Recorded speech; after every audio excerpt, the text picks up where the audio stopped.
Book supernatural, इसका हिंदी में अनुवाद है अलौकिक। अध्याय 99, उनकी अंतिम बड़ी परीक्षा 1963। जिस दौरान विलियम ब्रनम 7 मोहरों पर प्रचार कर रहे थे, उनकी पत्नी के भाई जेम्स फ्राई एक दुर्घटना की शिकार हो गए। इससे पहले बिल जेफरसनविल से रवाना होते वे अपने साले के लिए प्रार्थना करने के लिए गए। फ्लेचर ब्रॉय एक दुखद दृश्य था। उसने लड़कपन की उम्र से ही शराब पीना शुरू कर दिया था और तभी से उसकी जिंदगी का नियंत्रण शराब ही कर रही थी। उसकी शादी हो चुकी थी और वह 2 बच्चों का पिता भी था, लेकिन उसकी शराब की लत ने हालातन उसकी शादी को बर्बाद करके रख दिया था। अब वह एक बेकार निकम्मा बन चुका था। फिलहाल वह विडनर के फार्म पर रहा करता था। फार्म के काम के बदले मजदूरी कमाने के लिए मवेशी खाने में सोता था। अपने साले ब्रदर इन लॉ के लिए प्रार्थना करने के बाद बिल ने कहा, फ्लैच, मैं तुम्हें कुछ पैसा देना चाहता हूँ। ऐसा मत करो भाई बिल, आप तो भलीभांति जानते हो कि मैं उसका क्या करूँगा, तो मुझे तुमको कुछ कपड़े ही ले देने दो। मेरे पास वहाँ पास्टर वाले मकान में कुछ सूट पड़े हैं, मुझे उनकी ज़रूरत नहीं है, मैं उन्हें तुमको देना चाहता हूँ। यह भी मत कीजिए भाई बिल, उसने कहा, अपने सिर को दुखद रीति से ना में हिलाते हुए। मैं तो उन्हें गिरवी रख दूंगा और उस पैसों से फिर शराब पी लूँगा। फ्लेचर को ऐसी दुखद हालत में देखकर बिल को अपना वह स्वप्न याद आ गया जो उन्होंने पिछले अक्टूबर में देखा था। उस समय के आसपास जब उन्होंने जेफरसनविल में एक सिद्ध मनुष्य के डील डॉल पर प्रचारा था। उस स्वप्न में बिल एक बेघर बेकार निकम्मे बन गए थे जो एक अंधेरी उजाड़ जगह में भटक रहे थे। उनके पास जाने के लिए कोई जगह न थी और उनके परवाह करने वाला भी कोई नहीं था। बाहर बेहद ठंड थी। कांपते हुए वह इस बात से घबरा रहे थे कि कहीं रात भर में जमकर मर न जाएं। एक दूरी पर उन्हें एक आग दिखाई दी। वह उस दिशा में चल पड़े जब तक कि वह नगर के कूड़ा ढेर के पास नहीं पहुंच गए। कूड़ा 2 गड्ढों में जल रहा था जो एक दूसरे के समानांतर थे। सैकड़ों बेघर लोग उन दोनों जलते गड्ढों के बीच की जमीन पर सो रहे थे।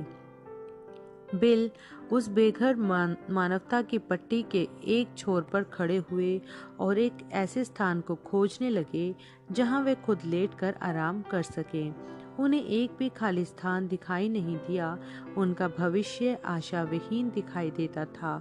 फिर कोई उठकर खड़ा हुआ और उनके पास आया। वह फ्लेचर ब्रॉय था। फ्लेचर ने कहा, बिली, मैं आपके लिए एक स्थान ढूंढता हूँ।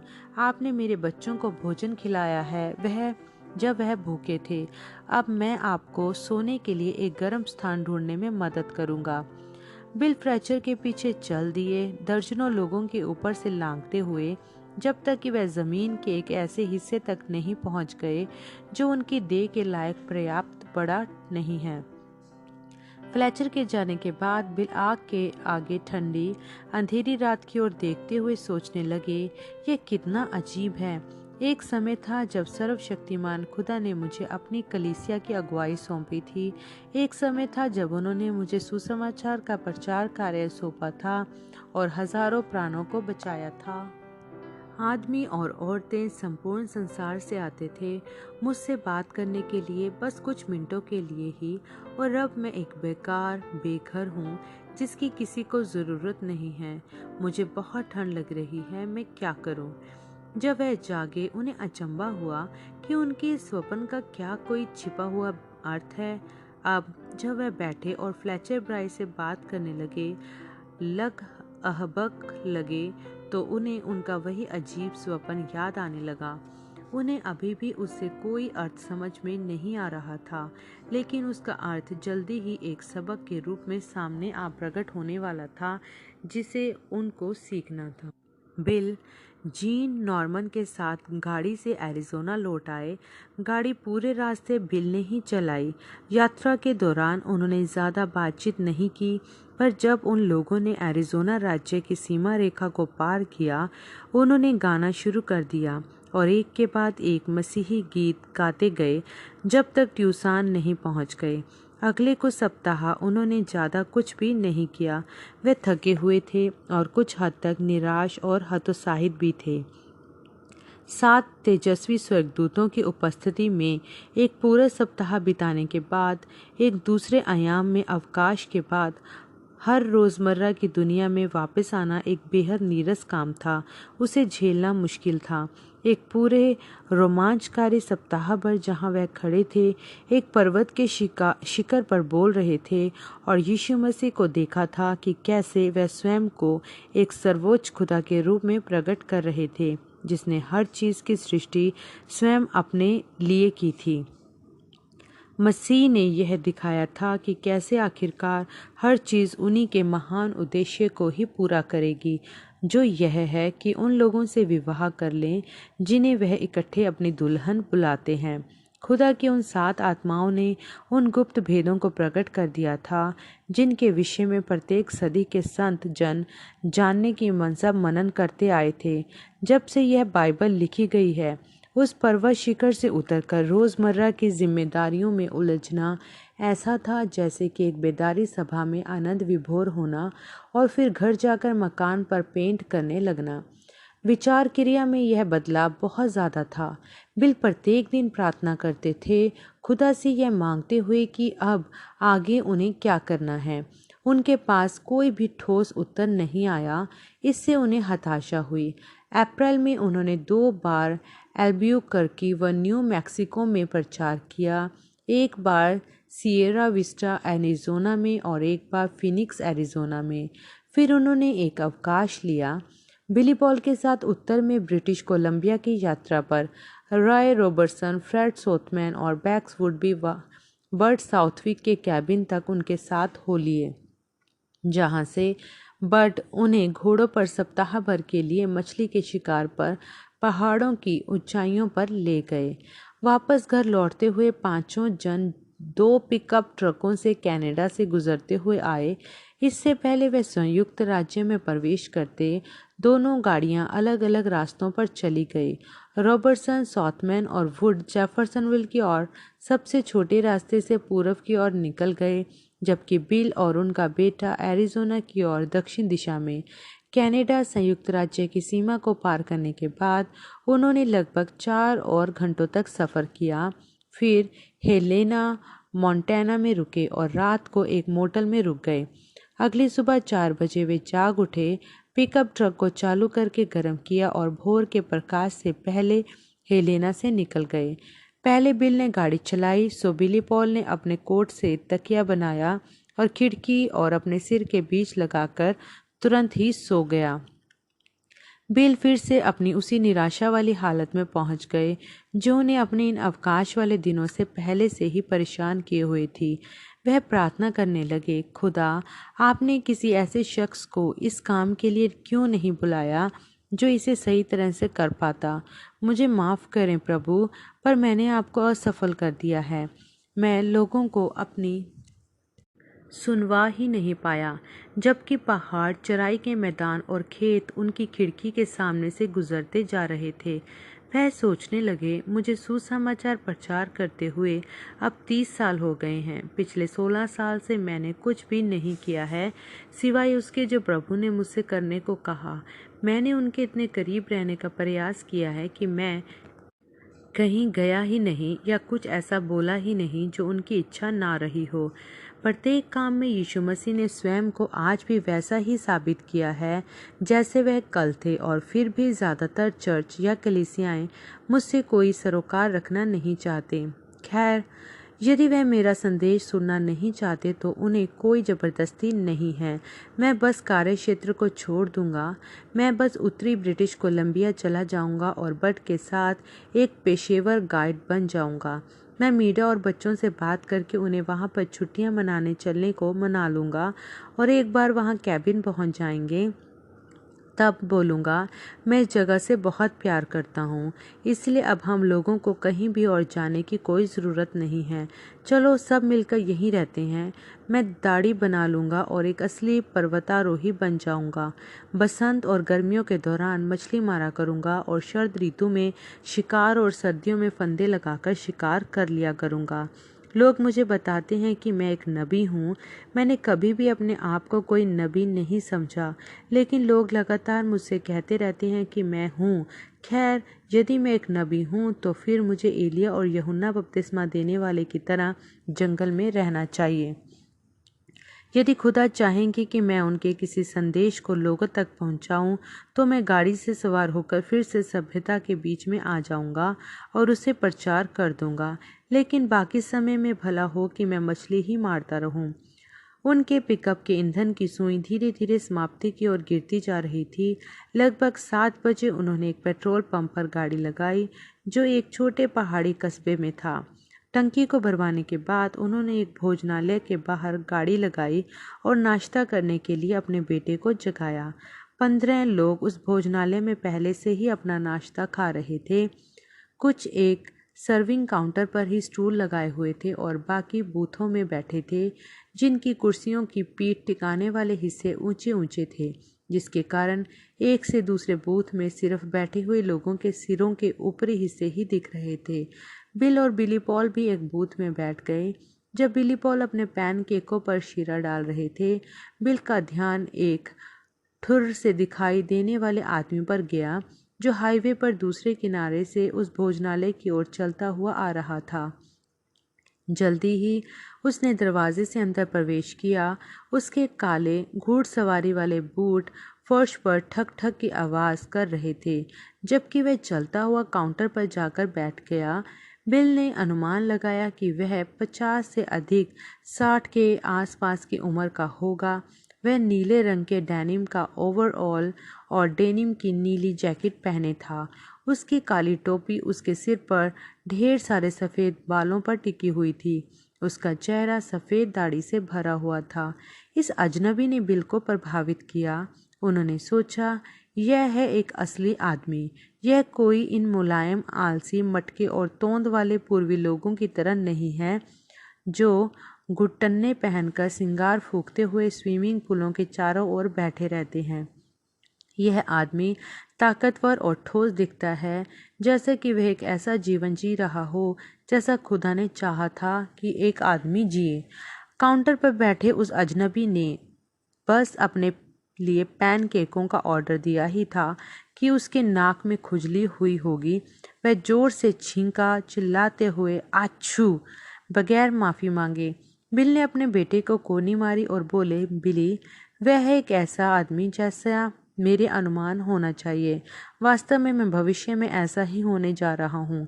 ओ डैडी, आप उसके जैसा नहीं बनना चाहते हैं, बिली पॉल ने कहा, अपने पैनकेक का आखिरी कोर अपने मुंह के अंदर भरते हुए। उनके पड़ोस वाले बूथ में से 2 वृद्ध आदमी उठे और लड़खड़ाते हुए से अपने नाश्ते का दाम चुकाने के लिए कैश काउंटर के पास पहुंचे। पॉल ने अपने पिता को कोहनी लगाई और बोला, डैडी, यह 2 आदमी आपके और अंकल फ्लेचर जैसे दिखते हैं। यह सच था। बिल समानता को देखकर चौंक गए। वे दोनों वास्तव में उनके और फ्लेचर ब्रॉय जैसे ही दिखते थे, या यूं कह लें कि 20 साल के बाद वह दोनों जैसे दिखेंगे, ठीक वैसे ही वह दिख रहे थे। केवल एक बात थी कि यह दोनों बेघर आवाराओं जैसे दिख रहे थे, जिन्होंने किसी अलाव के पास सिकुड़ते हुए रात काटी हो। उनके कपड़े घिसकर चीर चुके थे और मैले कुचैले थे। एक आदमी ने किसी तरह से ढूंढकर 2 कप कॉफ़ी और 2 डोनटों के लिए 20 सेंट निकाले। फिर वह लड़खड़ाते हुए कमज़ोर से पैरों पर बाहर निकल गए। बिली पॉल चालाकी भरी निगाहों से अपने पिता को देखते हुए बोला, आपके साथ क्या मामला है डैडी? कुछ नहीं, बिल ने कहा, मतलब कुछ भी ऐसा नहीं है जिस पर मैं उंगली रखकर समझा सकूं। जब वह लोग अपने पिकअप ट्रक में वापस लौटकर आए, बिली पॉल ने पूछा, क्या आप फिर से गाड़ी चला लेंगे? मुझे अभी भी नींद आ रही है। 1 मील के बाद बिली पॉल सो गया। बिल पहाड़ी राजमार्ग पर तेजी से गाड़ी चलाने लगे, 55 मील प्रति घंटे की रफ्तार से। जब वह उस आखिरी कस्बे से लगभग 20 मील दूर थे, किसी ने उनसे बोला, कुछ ऐसा नहीं जिसे उन्होंने अपने मन में कल्पना किया था, बल्कि एक वास्तविक आवाज़ जिसने हवा को संपंदनों या कंपनों से भर दिया, उनकी कार के अंदर चारों खिड़कियों के बीच जो अंदर भरी हुई थी। वह बिली पॉल की आवाज़ नहीं थी। उसके अलावा बिली पॉल दरवाजे से टिका अपने कोट को लपेटकर सिर के नीचे तकिया बनाए हुए सो रहा था कि प्रत्येक आखिरी मिनट की भी नींद निकाल ले जो वह ले सकता था। आवाज़ ने कहा, यदि तुम अपनी योजनाएं पूरी करोगे तो तुम्हारा हर्ष भी उन्हीं दो आदमियों के जैसा होगा जिन्हें तुमने भोजनालय में देखा था। तुम एक बेघर आवारा बन जाओगे, ठीक जिस तरह तुम उस स्वप्न में थे जो मैंने तुम्हें दिया था। तुम्हारी पत्नी तुम्हें छोड़ देगी, वह वहाँ उन पहाड़ों में उस तरह से नहीं रह पाएगी। प्रभु, मैं उस हालत में नहीं पहुंचना चाहता हूँ, लेकिन मैं इससे भी खुश नहीं हूँ जिस तरह से मेरी ज़िंदगी इस वक्त चल रही है। मैं कुछ फ़र्क करना चाहता हूँ। यदि आपने मुझे एक नबी होने के लिए बुलाया है तो मैं जंगलों में क्यों नहीं रह सकता जैसे आपके कई सारे नबी रहा करते थे। वह सब पुराने नियम के नबी थे। तुम्हें उससे कहीं ऊंचा कार्यावस्था में काम करने के लिए बुलाया गया है जिसमें वह थे। एक बात तो सही समझ लो कि तुम्हारे पास उनसे कहीं ज्यादा वरदान है। तुम सुसमाचार प्रचार करने के लिए और बीमारों के लिए प्रार्थना करने को प्रेरिताई रूप में बुलाए गए हो। तुम हमेशा मेरा इंतजार ही क्यों करते रह जाते हो कि तुम्हें चलाऊं? तुम्हारा प्रतिफल कहाँ है? मूसा की ही तरह तुम इस खतरे में हो कि मेरे लोगों के प्रति अनुभूतियां खो बैठो और उस काम को भूल जाओ जिसे पूरा करने के लिए मैंने तुम्हें बुलाया है। एक मील चुप्पी में ही निकल गया। बर्फ गिरने लगी। बिल ने विंडशील्ड पर वाइपर चालू कर दिए। बिली, उन्होंने पुकारा। कोई उत्तर नहीं। आवाज़ ऊंची करके उन्होंने फिर से पुकारा, बिली। नींद में बिली पॉल बोला, क्या बात है? क्या तुम मुझसे बात कर रहे थे कुछ मिनट पहले? नहीं, क्यों? कोई मुझसे बातें कर रहा था। मुझे लगा कि शायद तुम बोल रहे हो। बिली ने उनकी तरफ हास्यपरस के साथ देखा और फिर से अपनी आंखें बंद कर ली। एक और मील चुप्पी में गुजर गया जबकि बिल यह सोचने लगे कि वे अपनी जिम्मेदारी को छोड़ देने और जी चुराने के कितने करीब आ गए हैं। अब कभी नहीं। उन्होंने पूछा, प्रभु, इसका क्या मतलब है? अपनी सेवकाई पर वापस लौट आओ, आवाज़ ने कहा। जब मैंने शुरुआत में तुम्हें बुलाया था, क्या मैंने तुमसे सुसमाचार प्रचार करने का काम करने को नहीं कहा था? मैंने तुम्हें बताया था, जैसे यूहन्ना बपतिस्मा देने वाला यीशु मसीह की पहली आमद का पेशरो होने के लिए भेजा गया था, उसी प्रकार तुम भी एक संदेश के साथ उसकी दूसरी आमद के पेशरो होने के लिए भेजे गए हो। यूहन्ना एक नबी से बढ़कर था, वह मेरी वाचा का दूत भी था। मत्ती 11:7 से 11, लूका 7:24 से 28। बिल के मन में इतने सारे विचार आने लगे कि उन्हें सोचना मुश्किल हो गया। जैसे जैसे मैदान, खेत और खंबे सरसराते हुए गुजरते गए, धीमे धीमे उन्हें मतलब समझ में आने लगा। मूसा खुदा के लोगों के पास कैसे पहुंच सकता था यदि वह जंगल में सबसे अलग थलग ही रहता? वह नहीं पहुंच सकता था। मूसा को तो मिस्र जाना जरूरी था ताकि खुदा के लिए प्रभावी हो सके। बिल को यह समझ में आया कि वह भी प्रभावी नहीं हो सकते यदि वह जाकर जंगल में ही बस जाएं। फिर से एक बार उन्हें वह दृश्य याद आ गया जो उन्होंने उस दिन देखा था, जिस दिन उन्होंने ब्रनम टैबरनेकल में कोने का पत्थर रखा था। खुदा ने उन्हें एक बाग दिखाया था जिसमें पेड़ों की दो कतारें थीं जो प्रदर्शित करती थी खुदातव के एकतव और त्रिएकतावादी विचारधाराओं को। बिल इन दोनों सिरों के बीच में खड़े थे।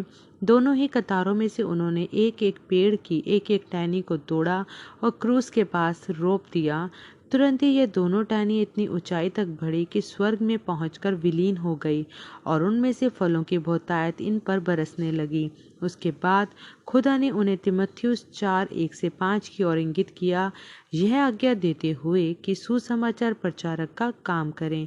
उसी वचन के लेख ने यह चेतावनी भी दी कि ऐसे समय आएंगे कि लोग खरी शिक्षा ना सह सकेंगे। बिल अब देख पा रहे थे कि वचन का यह हिस्सा कैसे उन पर लागू हो रहा था। खुदा उनसे कह रहे थे कि वह अपनी सेवकाई का पूरा प्रमाण दे। उन्हें आगे बढ़ते रहना होगा, प्रचार करते रहना होगा और शिक्षा सिखाते रहना होगा। कोई ना कोई कहीं ना कहीं उनकी ज़रूर सुनेगा और सुसमाचार का विश्वास करेगा। जैसे ही वह इस निष्कर्ष पर पहुंचे, उस आवाज ने कहा, देखो, मैं तुम्हें एक हमेशा तक ठहरने वाला चिन्ह दूंगा। पश्चिम की ओर देखो। बिल ने अपनी दाहिनी ओर की खिड़की से बाहर देखा, एक पर्वत श्रृंखला की ओर जो राजमार्ग के दाहिनी ओर विस्तृत थी। मुझे तो इसमें कोई हमेशा तक ठहरने वाला चिन्ह दिखाई नहीं देता। तुम्हारा नाम उस सब पर एक छोर से दूसरे छोर तक लिखा हुआ है। पिकअप ट्रक के सवारी वाले स्थान कुछ ही ज्यादा ही गर्म प्रतीत होने लगा। बिल का ध्यान इस बात की ओर गया कि उनके हाथों में पसीना आ रहा था।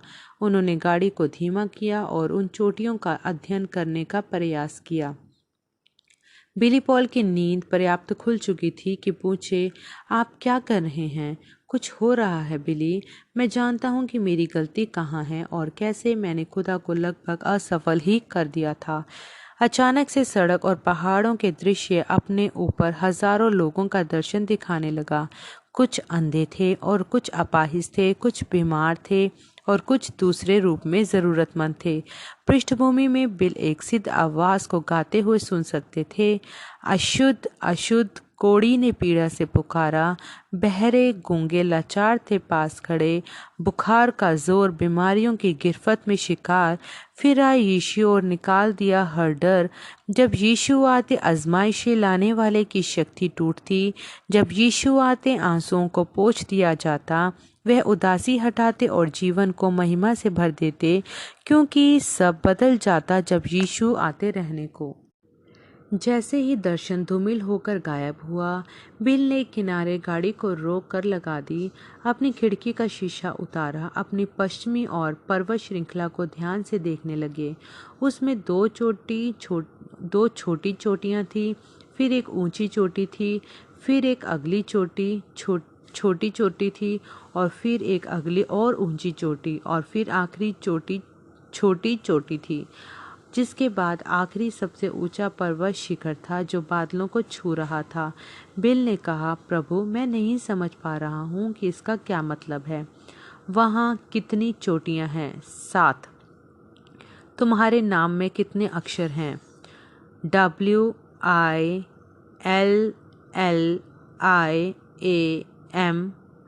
विलियम।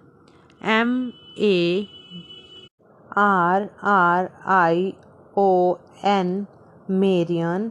BRANHAM,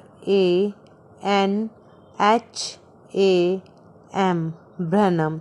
सभी 3 नामों में 7-7 अक्षर हैं। ध्यान से देखो उन 3 शिखरों को जो बाकी चोटियों से अधिक ऊंचे हैं, प्रदर्शित करते हैं तुम्हारी सेवकाई के पहले, दूसरे और तीसरे खिंचाव को। फिर कभी तुम्हें अपनी बुलाहट पसंद हो तो इसी जगह पर वापस आ जाना और याद कर लेना कि मैं तुम्हें क्या बताया है।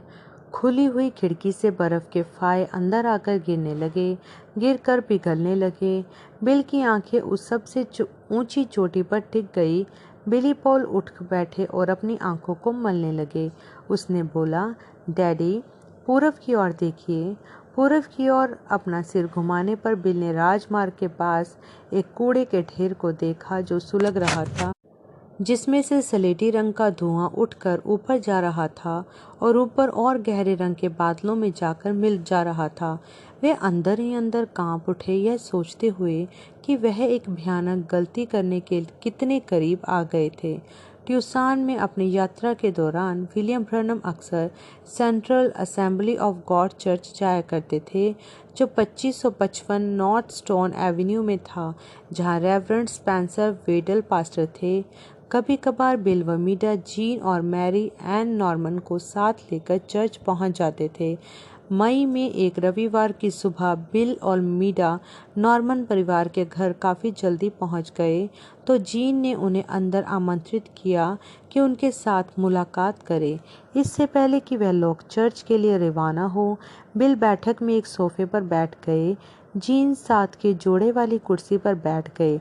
उन दोनों के बीच रखी टेबल पर लाइफ पत्रिका का मई 17, 1963 का अंक पड़ा हुआ था, जिसका पहला ऊपरी कवर पेज ऊपर की ओर था। जिस पर न्यूयॉर्क के गवर्नर नेल्सन रॉकेफेलर की तस्वीर छपी हुई थी, जो अपनी नई नवेली पत्नी हैप्पी की ओर मुस्कुराकर देख रहा था।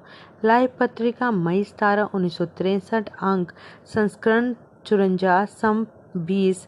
जीन ने यह पत्रिका उठाई। उसने तीसरे पन्ने को खोला और उंगली को नीचे तक विषय सूची पर सरकाते हुए उस जगह तक पहुंच गए जहां लिखा था, ऊंचाइयों पर विचित्र दृश्य, डरा देने वाली तस्वीर, एक चंद्र किरण से बने मेघधनुष और एक बादल के छल्ले की भी, जो सत्य होने के लिहाज से अत्यंत विशाल है। पृष्ठ 111। पत्रिका के पन्नों को पलटकर पृष्ठ 111 निकालकर वह थोड़ी सी देर को रुककर हवा में रात के समय ली गई मेघधनुष की रंगीन तस्वीर को देखने लगे। विवरण वाले लेख में कहा गया था कि चांद के द्वारा बने हुए मेघधनुष बहुत ही कम दिखाई देते हैं। उसकी तस्वीर लिया जाना तो दूर की बात है, क्योंकि इनके लिए वातावरण बहुत कम प्राप्त होने वाली परिस्थितियों की ज़रूरत होती है। शीर्षक में लिखा था, चंद्र किरणों से बना मेघधनुष। इस तस्वीर को पलटकर पृष्ठ 112 निकालकर जीन ने अगला शीर्षक पढ़ा और ऊंचाई पर बना एक रहस्यमय बादल का घेरा छल्ला।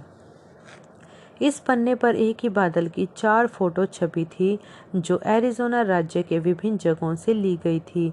3 छोटी ब्लैक एंड वाइट फोटो दाएं हाथ पर नीचे की तरफ इकट्ठी थी। चौथी तस्वीर बाकी सारे पन्ने पर बाकी जगह को घेरे हुए थी। यह बड़ी रंगीन तस्वीर दर्शा रही थी एक कितने ज़्यादा उजले बादल की अस्पष्ट सी होती हुई लकीरों को कि वह अंधेरे नीले आकाश में चमकता हुआ दिखाई दे रहा था। शीर्षक में उसे एक छल्ला कहा गया था, घेरा, लेकिन लेखक ने उस शब्द को सरलता से यह दर्शाने के लिए प्रयोग किया था कि उस बादल के मध्य में आसमान का एक बड़ा विस्तार दिखाई दे रहा था। यदि बादल एक गोले के रूप में शुरू हुआ था, तो वह अब तक खिंचकर थोड़ा लंबा सा हो गया था। वह बादल एक बंजर रेगिस्तानी भूखंड के ऊपर फैला हुआ था। उस तस्वीर में कोई भी और बादल दिखाई नहीं दे रहे थे। बिल को यह तस्वीर हाथ में देते हुए जीन ने पूछा, क्या आपने पहले कभी ऐसी कोई चीज़ देखी है? बिल ने ध्यान से तस्वीर को देखा और फिर कहा, मैं सोचता हूँ कि आपने इस बात पर ध्यान दिया होगा कि यह एक पिरामिड के आकार में है। चुपचाप बिल तस्वीर के नीचे दिए गए विवरण को पढ़ने लगे। उसमें लिखा था, एक विशाल काय धुएं के घेरे जैसा आसमान में मंडराता हुआ एक बड़ा बादल फ्लैगस्टाफ एरिज़ोना के ऊपर सूर्यास्त के समय 28 फरवरी को प्रकट हुआ और एक वैज्ञानिक रहस्य की चिंगारी सुलगा रखी है। देखने वाले बादल की विचित्र बनावट, विशाल आकार से अचंभित हुए और तस्वीरें खींची जैसे कि यह 4 हैं, फर्क समयों पर और राज्य भर के विभिन्न स्थानों से। डॉक्टर जेम्स मैकडॉनल्ड, जो institute of atmospheric physics Tucson में एक उल्कापिंड विशेषज्ञ हैं, इन तस्वीरों को इकट्ठा करते आए हैं। उन्हें त्रिकोणमितीय गणनाओं के आधार स्वरूप प्रयोग करके उन्होंने एक चौंकाने वाली खोज की है कि यह बादल कम से कम 26 मील ऊंचा और 30 मील चौड़ा था। बहुत ज़्यादा ऊंचा और विशाल, यह कहते हैं, जितना कभी कोई बादल हो सकता हो।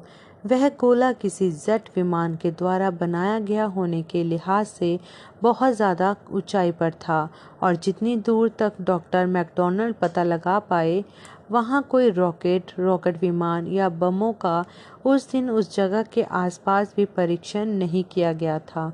वे आशा करते हैं कि यदि किसी और के पास भी तस्वीरें हों तो वह उन्हें कुछ समय के लिए दे दें, क्योंकि वह उस बादल के बारे में कुछ और सुरागों को प्राप्त करना चाहते हैं जो 26 मील ऊंचा था। कोई पानी की बूंद उस ऊंचाई पर अस्तित्व में ही नहीं हो सकती है जो एक बादल बना दे। पत्रिका को बंद करके उन्होंने पूछा, भाई जीन, क्या मैं इसे रख सकता हूँ? निश्चय ही भाई ब्रनम, रख लीजिए और अपने साथ ले जाइए। बाद में उस हफ्ते बिल अपने अपार्टमेंट में खड़े हुए थे और उन्होंने उस लाइफ पत्रिका को पृष्ठ 112 पर खोला। उस विचित्र बादल की तस्वीर का अध्ययन करने लगे जो किसी भी पानी के वाष्प से बने होने के लिहाज से बहुत ऊंचाई पर था। उस पृष्ठ में उसी वस्तु की 4 तस्वीरें थीं जो विभिन्न नगरों से ली गई थी। पृष्ठ के दाहिनी और पतली सी जगह में 3 ब्लैक एंड व्हाइट तस्वीरें थीं जो बादल को दर्शाती थी, जैसा तस्वीर प्रेस्कॉट फिनिक्स और विनस्लो एरिजोना से शाम 6 और 6:30 के बीच खींची गई थी। बाईं ओर पृष्ठ के 2/3 हिस्से को उसी रहस्यमय बादल की एक रंगीन तस्वीर ने घेरी हुई थी जो कहीं फ्लैगस्टाफ एरिजोना के पास ले ली गई थी। चारों तस्वीरों में उसका छल्लेनुमा आकार दिख रहा था जो एक श्वेत पंखनुमा घेरा जैसा था, बीच में नीले आसमान के चारों ओर। हालांकि वह पूर्णतः गोल नहीं था। विनस्लो से जिस कोण पर वह लिखा उससे वह बादल अंडाकार सा दिख रहा था, लेकिन बाकी 3 तस्वीरों में उसकी तिकोनी बनावट स्पष्टता से दिखाई दे रही थी। यह दूसरों के लिए तो एक रहस्यमय भेद हो सकता था, लेकिन बिल सटीकता से जानते थे कि वह क्या था। वह 4 तस्वीरों को देख रहे थे जो 7 स्वर्गदूतों के एक समूह की थी। यह वही स्वर्गदूत थे जो सनसेट शिखर के पास उनके पास 8 मार्च को आए थे, क्योंकि जब उन्होंने इन्हें यह बताया कि 7 मोहरें अब खोल दी जाएंगी, उसके बाद उन्होंने उन्हें समताप मंडल से होकर ऊपर जाते हुए देखा था और फिर उन्होंने एक बादल स्वरूप आकार बना लिया जो बिल्कुल इसी के जैसा था जो यहाँ लाइफ पत्रिका में दर्शाया गया था। उन्होंने स्पष्टीकरण अनुच्छेद को दोबारा पढ़ा। वह यह कहता था कि बादल की तस्वीर को फरवरी 28 को लिया गया था, जो कि उससे 8 दिन पहले की बात हो गई जब उन्होंने इसी चीज को सनसेट शिखर के पास देखा था। इस रहस्यमय बादल की तस्वीर के एरिजोना के ऊपर खींचे जाने और 7 स्वर्गदूतों के विलियम ब्रनम के पास आने के वास्तविक समय को लेकर कुछ गलतफहमियां रही हैं। मैंने अपनी अंत की टिप्पणी और स्रोतों में मैंने स्पष्ट किया है कि मैंने इस घटना का विवरण इसी प्रकार क्यों लिखा है जैसे कि यहाँ लिखा है, और क्यों मुझे एकमात्र स्पष्टीकरण मालूम पड़ता है जो सभी तथ्यों को जोड़ता है जो हमारे पास उपलब्ध हैं। ऑन जगरेसन बादल का स्थान भी एक महत्व रखता मालूम पड़ता था, क्योंकि वह सनसेट शिखर के पश्चिमी ओर दिखाई दिया और उन्होंने स्वर्गदूतों को क्षितिज के पश्चिमी ओर से आते देखा था। लेकिन वहाँ पर कुछ और भी बात थी, बादल की उस बड़ी वाली रंगीन तस्वीर के विषय में जिस पर उनका ध्यान खिंचता चला गया, कुछ ऐसा जिसने उन्हें एक सक्रियान्वित उत्तेजना से भर दिया जिसे वह पहले देख नहीं पाए थे।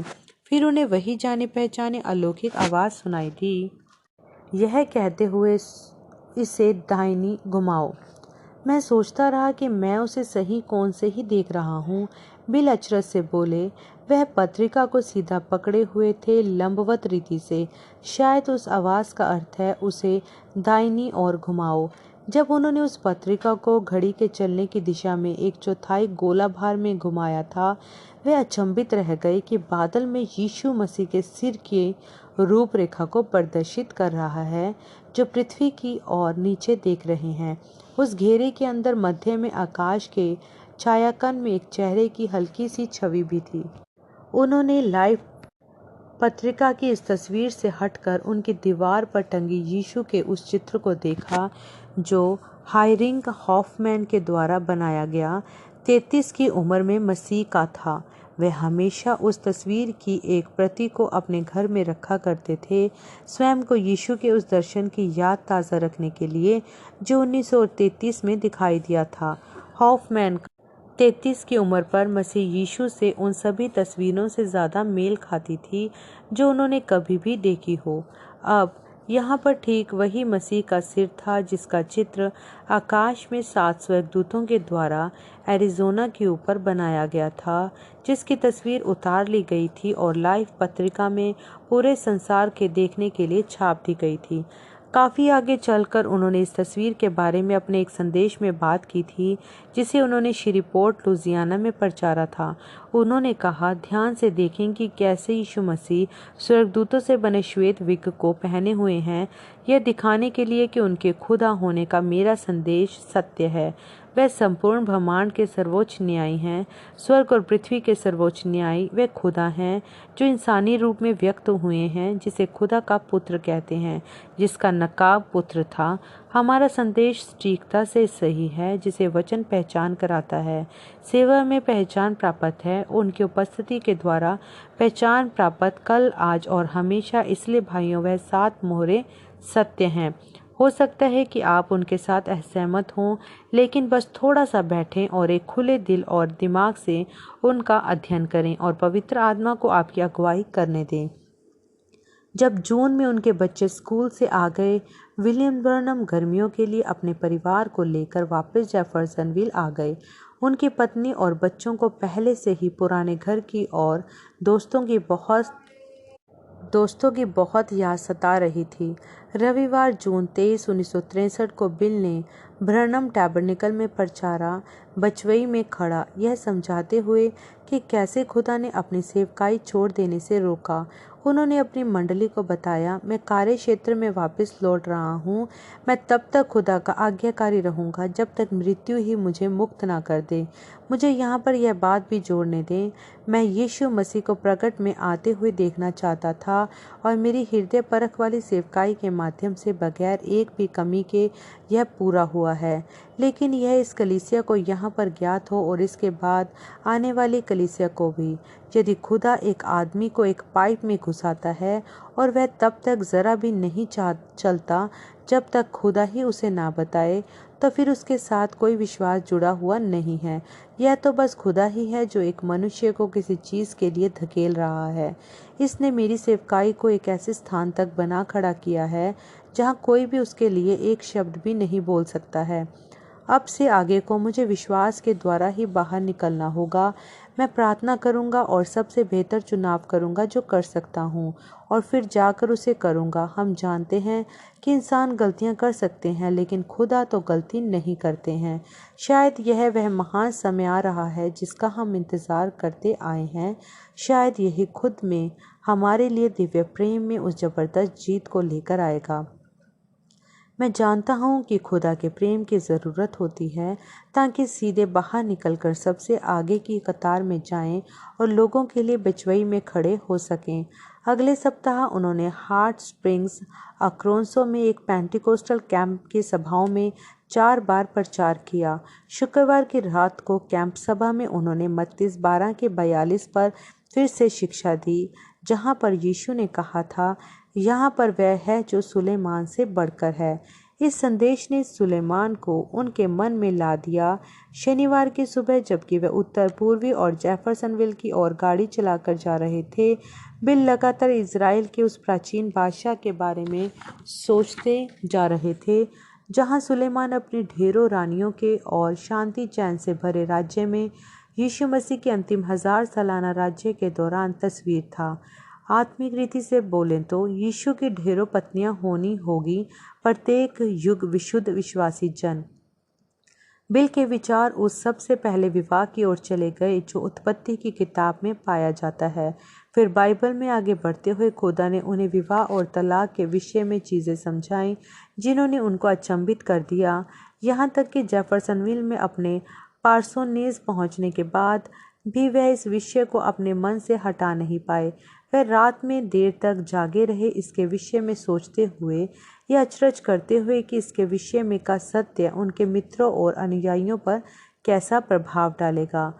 पवित्र आत्मा उनसे यह कहता प्रतीत होता था, विवाह और तलाक पर प्रचार करो, अपने संदेश को टेपों में रिकॉर्ड करो और उसे संभाल कर रख दो। फिर भी जब रविवार जून 30, 1963 की सुबह जब सूर्योदय हुआ, बिल अभी भी इस विषय पर प्रचार करने के लिए तैयार नहीं थे। उसके बजाय उस सुबह उन्होंने एक संदेश प्रचारा जिसका शीर्षक उन्होंने तीसरा निर्गमन रखा। उनका संदर्भ निर्गमन 3:1-12 में से लेख आया, जहाँ आग के स्तूप ने एक जलती हुई झाड़ी में मूसा से मुलाकात की और उससे मिस्र वापस लौट कर जाने को और इस्राएलियों को दास्तां से छुड़ाने को कहा। जब मूसा ने कहा कि वह नहीं कर पाएगा, खुदा ने उन्हें एक चिन्ह दिया। बिल ने पढ़ा और खुदा ने उससे कहा, निश्चय ही मैं तेरे साथ रहूंगा और यह तेरे लिए एक चिन्ह होगा कि मैंने ही तुझे भेजा है। जब तू मिस्र में से लोगों को बाहर निकाल लाएगा तो खुदा की सेवा इसी पर्वत के ऊपर करेगा। बिल अचंभे से रुक गए। उस समय तक वह यह समझ नहीं पाए थे कि खुदा ने मूसा को एक पर्वत, एक हमेशा तक ठहरने वाला चिन्ह स्वरूप दिया था, ठीक जिस तरह से खुदा ने उन्हें 7 पर्वत शिखर दिए थे, एक हमेशा तक ठहरने वाला चिन्ह स्वरूप। अपने होशो हवास को संभालते हुए उन्होंने अपना संदेश जारी रखा। शब्द निर्गमन का अर्थ होता है बाहर निकलना, अक्सर एक बड़ी संख्या में लोगों के द्वारा रवानगी या देश छोड़ना। इतिहास के अनुसार कई एक झुंड देश छोड़कर निकले हैं। बिल ने 3 महान निर्गमनों के विषय में बताया, जिसमें खुदा ने आग के स्तून के रूप में नीचे आकर एक लोगों को बंधुआई में से बाहर बुलाया और उन्हें अगुवाई करके आज़ादी में ले आए। जाहिर सी बात है, पहला प्राकृतिक अर्थात स्वाभाविक निर्गमन था। यह तब था जब मूसा इजरायलियों को मिस्र की गुलामी से बाहर निकालकर और कनान देश में आज़ादी में लाया था।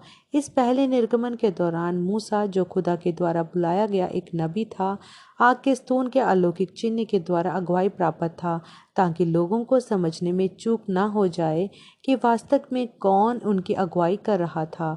उन्होंने अपने निर्गमन की शुरुआत मेमनों को मारने और मेमनों के लहू को अपने दरवाज़ों की चौखटों पर लगाने के द्वारा की थी, जो एक चिन्ह था कि उनका यह विश्वास था कि खुदा उस मृत्यु दूत से उनकी रक्षा करेगा जो उस रात को मिस्र देश से होकर गुजर रहा था और प्रत्येक नर पहलोठे को मार रहा था। निर्गमन 12। बिल ने इस बात पर जोर दिया कि एकमात्र स्थान जहां खुदा किसी पुरुष या स्त्री से मिलता है वह मेमने के बहाए गए लहू के तले ही होता है। ऐसा ही अदन में गिरावट आने के पश्चात में था और यह तब से कभी बदला नहीं है। प्राचीन इज़राइल के दिनों में किसी से भी खुदा की मुलाकात हुई तो वह कुर्बान मेमने के लहू के तले ही हुआ था, लेकिन वह तो बस एक प्राकृतिक तस्वीर थी किसी आत्मिक चीज़ की जो आ रही थी। यीशु मसीह ने उस तस्वीर को पूरा किया। आज एकमात्र वह स्थान जहाँ खुदा किसी भी जन के साथ मुलाकात करते हैं वह डिनोमिनेशन, चर्चवाद या बुद्धिजीवीवाद नहीं, बल्कि खुदा के मेमने के बहाए हुए एक कुर्बानी के लहू के तले ही है। प्रत्येक विश्वासी के पास अनंत जीवन केवल यीशु मसीह के अभिषेक देने वाले लहू के तले ही होता है। यही वह जगह है जहाँ एक विश्वासी संगति कर सकते हैं। दूसरा निर्गमन आत्मिक था। यीशु ने, वह खुदा नबी, लोगों को धार्मिक तंत्र से बाहर बुलाया था जिसे यहूदी लोगों ने मूसा की आज्ञाओं के चारों तरफ बना लिया था। यीशु ने थके हुओं को बुलाया कि उनके विश्राम में प्रवेश करें। मत्ती 11:28-30। एक विश्वासी के लिए वह ही वायदे की भूमि है। उन्होंने कहा, मैं ही मार्ग, सत्य और जीवन हूँ। कोई मनुष्य पिता के पास नहीं पहुँच सकता है सिवाय मेरे द्वारा। यूहन्ना 14:6। यीशु की मृत्यु, गाड़े जाने और पुनरुत्थान के बाद एक मनुष्य जिसका नाम तरसुस का शाऊल था, वह दमिश्क की ओर यात्रा कर रहा था, जबकि उसको वही आग का स्तून दिखाई दिया जो मूसा के सामने प्रकट हुआ था। क्योंकि शाऊल पवित्र शास्त्रों में बहुत अच्छी तरह से प्रशिक्षित था, उसने कहा, प्रभु आप कौन हैं? आग के स्तून ने उत्तर दिया, मैं यीशु हूँ। प्रेरित 9:5, प्रेरित 26-15। दूसरा निर्गमन शुरू हो गया, पहले निर्गमन के समान ही। यह दूसरा निर्गमन भी आग के स्तून के प्रकट होने से शुरू हुआ।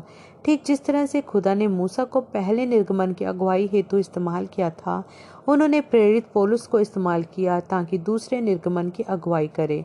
बिल ने कहा, खुदा ने वायदा किया था कि एक अंत के दिनों में एक तीसरा निर्गमन भी आएगा। वैज्ञानिक प्रमाणों के द्वारा और कामों और आत्मा की गवाही के द्वारा हम आज देखते हैं वह महान आग का स्तून हमारे बीच में चल रहा है। पुनरुत्थानित नीति यीशु मसीह के चिन्ह व चमत्कारों के द्वारा डिनोमिनेशन वाद में से लोगों को बाहर यीशु मसीह की उपस्थिति में बुला रहा है ताकि एक बेहतर भूमि देश में प्रवेश कर सकें और वहां रह सकें। मित्रों, मैं तो बस आपका भाई हूँ। इसका विश्वास सिर्फ इसलिए मत कीजिएगा क्योंकि मैं ऐसा कह रहा हूँ। इसका विश्वास कीजिएगा क्योंकि खुदा ने इसे आपके लिए प्रमाणित किया है। वही आग का स्तून जिसका उसने उन दोनों के लिए इस्तेमाल किया था, उसी को वह आज आपके बीच में ले आया है और इसे वैज्ञानिक रीति से प्रमाणित किया है। जैसा कि आप जानते हैं, लाइफ पत्रिका में पिछले माह उसकी तस्वीर भी छपी थी। उस शाम को उन्होंने प्रचार किया, क्या तुम्हारा जीवन सुसमाचार के योग्य है? उन्होंने दिखाया कि किस तरह योग्यता आपके अपने कामों के द्वारा नहीं आती है, यह तो आपके उसमें विश्वास के द्वारा आती है जो यीशु मसीह आपके लिए कर चुका है।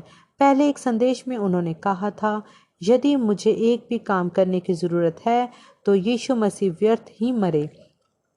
अनुग्रह के द्वारा ही मेरा उद्धार हुआ है। इसका अर्थ है निश्चय ही वह अनुग्रह जो मसीह में विश्वास के द्वारा आता है। इफिसियों 2:7-8। आमीन।